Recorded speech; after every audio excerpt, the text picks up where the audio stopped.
Napanood na ni Vice President Sara Duterte ang bahagi ng CCTV footage kung saan nasangkot sa isang gulo ang kapatid na si Davao City Representative Paulo Pulong Duterte.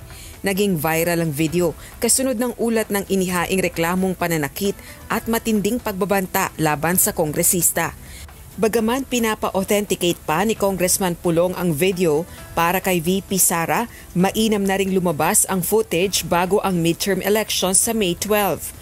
So, maganda nang lumabas siya ngayon para nakakamag-desisyon na ang mga butante, sino ba talaga ang pininingi para nakandidato.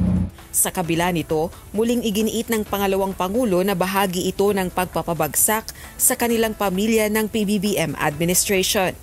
Ang mga abogado na anya ng kanyang kapatid ang bahala sa reklamong kinakaharap nito. Clearly, atake lang talaga siya para sa paninira nasaisemba na papagsakit yung kalaban nila sa politika. Samantala, hindi naman sang-ayon ng isang House Assistant Majority Leader sa paniniwalang ito ni VP Sara.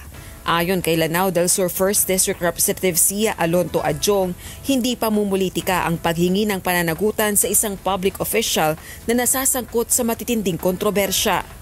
Para sa palagay ko, it's yun yung naging default reaction ni Vice President Sara whenever there's an incident involving her and some of her close associates. Puro politika na lang ang sinasabi or the administration is behind this or that.